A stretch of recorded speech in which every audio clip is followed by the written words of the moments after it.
이분은요, 부산의 권차장입니다. 이러신 분이고요. 아기 이제 살짝 이가 나서 씹는 재미를 이제 알아가는 아기를 키우고 계신 아버님이십니다. 요즘 아이들 키우는 거 보면 너무 극성이라고 생각이 되고요. 또 대기업 홍보 장사 속에 좀 속는 거 아닌가 같은 생각이 듭니다. 그 중에 하나가 아기 전용 과자입니다. 예전에 뭐 그냥 콧질질 흘리면서 어른들 먹는 과자 이로 긁어서 먹었던 게 다였던 것 같은데 요즘은 겨우 100g 남짓한 과자가 일반 과자의 몇 배로 비싸게 팔리며 아기 전용이라고 홍보를 합니다. 그런데 저는 이 현상을 이해하지 못하겠습니다. 뭐 위장이라든지 소화기관들이 아기들은 약한 만큼 아주 짜거나 달거나 뭐 이렇게 그런 것들이 많이 들어가 있는 과자는 피해야 할 거라고 생각은 하지만 일반 과자 중에도 부드럽고 맛이 약한 과자들이 있는데 굳이 아기 전용 과자를 이렇게 비싸게 사서 먹여야 되는지 모르겠어요. 얼마 전 제 와이프가 그걸 산다고 하기에 나는 반대야 라고 얘기했는데요. 제 생각이 좀 짧은 걸까요? 기업과 관련한 거라 좀 민감한 얘기일 수도 있는데 좀 그랬다면 그냥 둥글게 답변 부탁드립니다. 적어주셨네요. 솔직히 모든 부모님이 자기 자식을 좋은 걸 안 먹이고 싶은 사람이 있겠습니까? 그렇죠. 없죠. 좋은 거 비싸고 좋은 걸 먹이고 싶겠죠. 근데 굳이 이런 걸 먹어야 되느냐라는 아빠의 또 질문을 이렇게 하신 거죠. 근데 어머니가 당신 그거 한마디에 썩 이렇게 굽히신 모양인데. 근데 제가 조금 설명을 좀 드리자면 사실은 깨끗하고 좋은 걸 먹을 이유가 무엇이냐 좀 병으로 놓고 보면 사실은 깨끗하고 좋은 거는 우리 감염병이라든지 이런 것들에 대한 사실은 어떤 예방의 효과를 조금 생각하고 먹이는 게 맞는 것 같아요. 근데 약간 깨끗하지 않고 뭐 어른들 먹는 것들 이런 것들을 먹는 거 차이가 저는 딱 두 가지라고 보면 됩니다. 너무 깔끔하고 예쁜 걸 먹이고 깨끗하고 무균된 걸 먹이는 아이들이 아토피라든지 이런 우리 면역 담당하는 질병들이 좀 많이 생긴다고 저는 좀 생각을 해요. 그러니까 개발도상국에 있는 아이들은 아토피 발생률이 현저히 떨어지거든요. 흙에서 뒹굴어 놀잖아요. 그죠? 우리 80년대 보시면 놀이터에서 막 흙 묻혀오고 뭐 하고 뒹굴고 그 당시에 있었던 그런 면역 질환들이 많이 없는 반면에 요즘에 그런 외부 환경과 자꾸 접촉이 안 되는 상태에서 온실 속에서 자란 느낌의 아이들은 이런 면역병들이 너무 많이 증가를 해요. 원래 선진국에 더 많아요. 그래서 선진국 병이라고도 했었죠. 그런데 뭐 음식도 이렇게 그러니까 두 가지죠. 면역, 그러니까 균이라든지 이렇게 더럽지 않은 거라면 저는 제 개인적으로는 먹어도 된다라고 생각을 하고 좀 더 자연 친화적으로 조금 키우는 게 어떻겠냐라는 생각이죠. 물론 그런 자연 친화적으로 하면서 우리 뭐 찰가상 같은 걸로 해서 우리 균이 들어올 수도 있잖아요, 외부에. 근데 그런 것만 잘 조심해서 한다면 저는 굳이 뭐 이렇게 뭐 애기용 뭐 살균, 멸균 뭐 이런 것들은 조금 자제해도 되지 않을까라는 생각입니다. 그렇군요. 근데 제가 궁금한 게 두 가지가 있는데요. 하나는 왜 애기들한테는 간이 좀 덜 된 이유식을 먹이잖아요. 짜고 달고 한 그런 입맛을 좀 나중에 좀 드리게 하기 위해서. 그런데 어른용 과자들, 그냥 일반 과자들은 간이 좀 세니까 아무래도 그걸 피하고 싶어 하시는 것 같아요. 그래서 아기 전용 과자를 쓰는 게 아닌가 싶고요. 또 하나는 조금 전에 면역 질환 얘기하셨잖아요. 아토피나 이런 것들. 그게 MSG나 아니면 표백된 밀가루 때문에 그렇다고 생각하시는 분들도 많거든요. 맞는지 아닌지는 잘 모르겠지만. 근데 일반 과자가 이 MSG나 표백된 밀가루를 쓰고 아기 전용 과자는 아무래도 아기들 먹는 거니까 뭐 우리밀 같은 걸 쓴다든지 MSG를 쓰지 않는다든지 그래서 아기의 건강에 훨씬 더 좋지 않을까라고 기대를 해서 사 먹게 되는 경우가 있거든요. 이 두 가지에 대해서는 어떻게 생각하세요? 사실 제 개인적으로는 어머님이 임신했을 때 이미 아기의 그런 아토피 성향이 어느 정도 결정돼서 나오는 부분이 있거든요. 아, 그래요? 네, 어머니가 태아 시절에? 태교 때 음식물 섭취하는 게 안 좋았던 분들은 그거에 대해서 아기가 면역 반응을 해서 나오게 되는 거죠, 사실은. 이미. 네, 그래서 그런 성향에 있는 사람들이 일찍 태아의 아토피 있잖아요. 우리 영아, 유아 때부터 발생되는 경우에는 보통 유전성을 가지고 있다고 봐야 돼요. 부모가 부모가 잘못 먹고 잘못 접촉했다고 조금 봐야 될 것 같아요. 저는 그렇게 생각이 좀 들고 그래서 태교가 좀 중요하고 엄마 때부터 임신 때부터 조금 더 음식물 이런 걸 잘 했었어요. 엄마들은 너무 힘들어. 네. 그리고 그 입맛은 짜고 달고 입맛, 애기 입맛. 저도 아기를 키워봤는데 네. 새우깡을 먹였더니 그거보다 더 강한 짭짤한 게 아니면 또 안 먹으려고 그러더라고요. 그러니까 엄마들이 고민해서 아기 전용 과자를 사야 되나 생각하시는 거죠. 근데 그건 어떨까요? 그럼 계속 새우깡을 먹이면 되지 않을까? 물도 좀 많이 먹이고. 아빠들은 이래서 진짜. 네. 뭐 굳이 그걸 꼭 거기 가서 또 그걸 사야 된대요. 예. 그러면은 부산의 권 차장님 편이시네요? 네. 그러면 임채선 원장님은? 힘내십시오. 네, 알겠습니다. 예.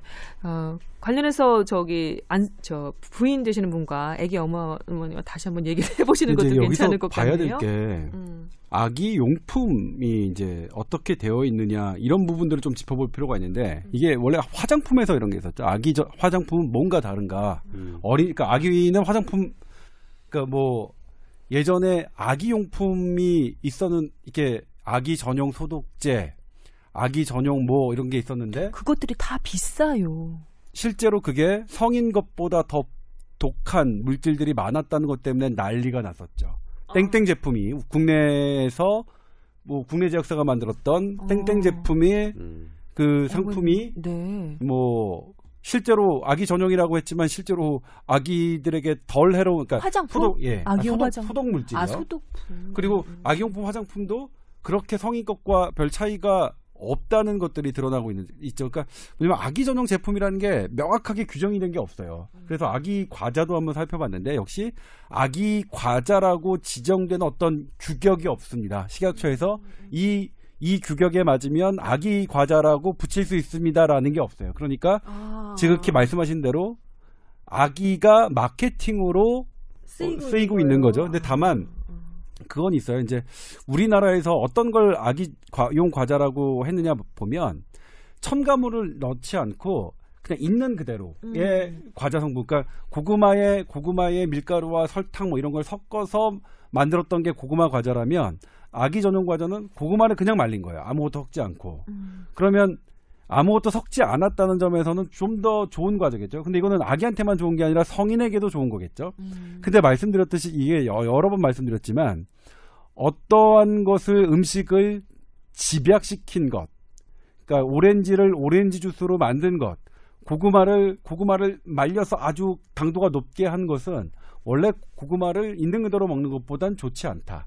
무엇이 가장 안 좋냐? 그런 습관이 좋지 않다. 그러니까 그냥 고구마 먹는 것보다 고구마를 말려서 집약시킨 과자를 먹으면 훨씬 달거든요.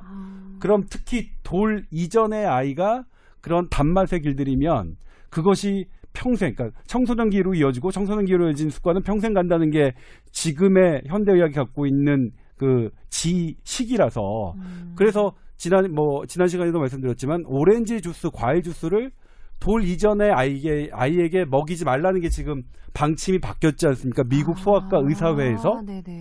그러니까 아기 전용 과자가 기존의 과자보다 분명히 좋은 성분을 갖고 있다는 거는 이제 뭐 인정할 수 있지만 그렇다고 하더라도 아기 전용 과자를 마음대로 뭐 이렇게 하는 게 좋은 습관이냐, 그거에는 좀 반론이 있을 수 있다, 이런 말씀을 드리고 싶네요. 그렇군요. 식습관이 평생을 좌우한다고 하잖아요. 네, 어렸을 적에 들은 식습관이 평생을 좌우한다는 얘기가 있는 만큼. 그래서 유럽하고 일본에서도 시작한 일인데 우리는 고혈압, 당뇨병 이런 것들을 성인이 돼서 배우잖아요. 그런데 일본의 일부 학교, 유럽의 학교는 고혈압, 당뇨병, 비만, 고지혈증을 초등학생, 교과서에서 배워요. 그래야 그때 이렇게 이런 걸 당뇨병이 어떤 심각한 문제가 생기고 고지혈증은 뇌졸중과 심장병의 원인 질환이고, 근데 이런 걸 하기 위해선 어떤 식생활 습관을 해야 된다는 것이 어렸을 때 결정돼야 된다는 거죠. 그러니까 아기용 과자라고 해서 맘 놓고 아기에게 권장하는 것은 뭐 바람직하지는 않다. 물론 기존에 그냥 우리가 그냥 일반 과자보다는 좋게 만든 것까지는 인정하지만 그럼에도 불구하고 지금 방금 말씀드린 이유 오렌지 주스를 권하지 않는 것 그렇구나. 뭐 이런 이유로 네. 생각해 주시면 될 것 같아요. 손이 좀 많이 가는 그 폐단이 좀 있겠지만 아기 식습관을 위해서라도 식재료를 그냥 먹거나 아니면 아주 기본적인 조리법이죠. 찌고 굽고 삶는 정도로 근데 심정은 해서. 이해가 가요. 저희 애도 진짜로 안 먹어서 어떻게 막 컵라면을 먹이고 싶었다니까요. 그렇게 안 먹었어요. 안 먹어서 애들 안 먹으면 안 먹는 엄마가 막 것만큼 이렇게 속상한 게 숟가락 들고 없으니까. 쫓아다니게 만들잖아요. 그러니까 이게 만약 제가 제 딸에게 컵라면을 먹이는 장면을 다른 부모가 봤으면 저 친아빠 아닐 수도 있겠다. 근데 이건 되게 이제 조금 이게 편견이 위험한 발언이긴 한데 친아빠가 아니더라도 좋은 아빠는 많으니까요. 그러니까 이거 뭐라고 표현해야죠? 그냥 되게 아이를 사랑하지 않는 친아빠일 수 있겠다 이런 오해를 참 방송 어려워요. 네. 그러니까 아이를 사랑하지 않는 친아빠일 수 있겠다 이런 오해를 받을 수 있을 만큼인데 그게 매일매일 하다 보면 쉽지 않아요. 그러니까요. 그래서 특히 이렇게 어머님들이 들으시면 맞아요. 야, 조선생 네 말 뭔지 알겠는데 네가 직접 펴봐. 육아에 관한 그 남들이 왈가왈부하는 게 약간 서럽게 느껴질 정도로 그 부모들의 고충이 이만저만이 아닙니다. 네, 그 속마음은 그 겉에서 보기에 왜 그렇게밖에 못 키우냐라고 함부로 얘기할 수 없을 정도로 공을 많이 들이고 노력을 많이 들여서 키우시거든요. 근데 사실은요. 저희 애기도 잘 먹을 때 잘 먹는데 안 먹을 때는 안 먹어요. 그래서 와이프가 뭘 먹어야 되냐라고 물어봐요. 애기한테 뭐가 좋냐. 그래서 그냥 내가 먹는 거, 내가 좋아하는 걸 먹으면 잘 먹을 거다. 아, 부모들이 좋아하는 그러니까 거? 그러니까 유전자가 좀 나랑 닮았으니 내가 잘 먹는 걸 먹이면 될 것이다. 라고 안 했더니 먹여봐서 그래 이 원장이 애기를. 근데 어저께 밥을 안 먹었대요. 그래서 그러면 양곱창을 한번 먹여보자. 양하고 밥을 한 공기를 다 먹더라고요. 막 두 살도 안 돼 내가. 그러니까 내가 좋아하는 거 뭐 감자 이런 거 있거든요. 감자 튀김 뭐 이런 거 좀 짭짤한 걸 이렇게 좀 좋아한다 그랬잖아요. 제가 짠 거를 단 거보다 더 좋아하는 것 같아요. 그래서 그냥 내가 좋아하는 것만 먹는다. 저는 그래서 약간의 유전 성향이 자식들한테 가는 게 아닐까라고 저는 그냥 생각해서 그냥 체질대로 좀 먹여라라고 그냥 주문을 하고 있어요. 너무 이렇게 속 끓이지 않는 육아법. 그것도 중요할 것 근데 저희 같아요. 딸도 어렸을 때부터 2살 때부터 낙지를 되게 좋아했어요. 낙지는 어린 아이들이 좋아하지 않은 음식인데 제가 워낙 낙지를 좋아하니까 한 번은 얘가 밥을 정말 안 먹는 애가 낙지 3마리를 혼자 먹더라고요. 2살 때. 근데 그래서 그런 부분은 분명히 인정하는데 그래도 안 먹을 땐 진짜 안 먹어요. 잠깐만, 나 임채선 원장님 같이 궁금한데요. 엄마들이 하루라도 아기가 좀 밥을 안 먹고 이렇게 좀 뭐라고 볼까요? 숟가락 내밀면 옆으로 고개 돌려버리는 그런 일이 있으면 굉장히 마음을 쓰거든요. 하루 정도 굶는다고 애들이 큰일이 날까요? 아주 어린 애들 같은 돌쟁이 정도 뭐 이 정도 되는 엄마들은 그것 때문에 전전긍긍 많이 하시거든요. 근데 애기들은 항상 그렇잖아요. 이게 자기 몸 컨디션에 따라서 먹고 안 먹고를 결정해요. 아프면 감기가 걸려도 안 먹고 변을 못 봐도 안 먹고 뭐가 불편해도 안 먹고 기분이 나빠도 안 먹고 승질나도 안 먹고 종류가 참 여러 가지인데 그게 어느 정도 풀리면 또 애들은 금방 먹습니다. 근데 아까 얘기대로 12시간 이상 적어도 6시간 그러니까 자고 나서 6시간이나 더 8시간 이상 공복으로 두는 건 사실 애기들을 뇌바르기 안 좋아요. 네, 그래서 뭐든지 먹어야 되는데 엄마들이 그러다 보니까 막 사탕 이런 걸 먹이잖아요. 사실 그런 거보다는 뭔가를 좀 먹일 수 있게끔 해야 될 것 같다는 생각은 듭니다. 그러니까 주변에서 야 뭐 몇 끼 굶는다고 안 죽어 이런 식으로 얘기해버릴 건 아니군요. 보통 아버지들은 그렇게 얘기하죠. 하지만 6시간에서 8시간 정도 아이들을 공복으로 두는 것은 살짝 뇌발육에 좋지 않을 수도 있다. 뭐 어르신들 그러죠. 뭐 굶어봐야 밥의 소중함 아니 뱃돼지가 불러서 그렇다는도 옛날 어르신들 그렇게 얘기는 하셨지만 애기들은 어느 정도 일정 기간에 영양 공급은 해야 됩니다. 알겠습니다. 그러니까 지금 그 임 위원장이 중요한 포인트를 짚었는데 아이가 그냥 안 먹는다면 하루 좀 굶어도 돼요. 근데 아이들이 그러니까 컨디션이 떨어졌을 때 뭔가 아플 때 안 먹거든요. 그리고 아이들은 성인과 달리 조금만 어떤 탈수가 진행돼도 상당히 심각한 맞아요. 저게 빨려요. 근데 네. 한 가지 팁을 말씀드리면 애가 변과 오줌을 잘 싼다. 그러면 그래도 좀 지켜볼 만해요. 근데 애가 소변이 안 나온다. 기저귀 안 젖는다. 그거는 빨리 병원에 데려가셔야 돼요. 오케이, 알겠습니다. 기억하겠습니다. 그래서 평균 하루의 기저귀 양을 보통 개수라든지 뭐 대충 무게랑 이런 걸 네. 해서 보통 엄마가 머릿속에 두고 있어야 돼요. 거기에서 반 이하로 떨어졌다라고 네. 하면 얘가 탈수가 진행되는구나. 아. 물을 빨리 먹여야 되겠다. 컨디션이 떨어진다. 그러면 병원에 가야 된다고 한번 생각을 해주십시오. 알겠습니다.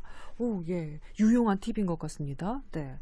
그리고, 애들 굶게 놔두라고, 라고 얘기했을 때 방어할 수 있는 그런 논리를 제공해드린 것 같아서 나름대로 흐뭇하네요.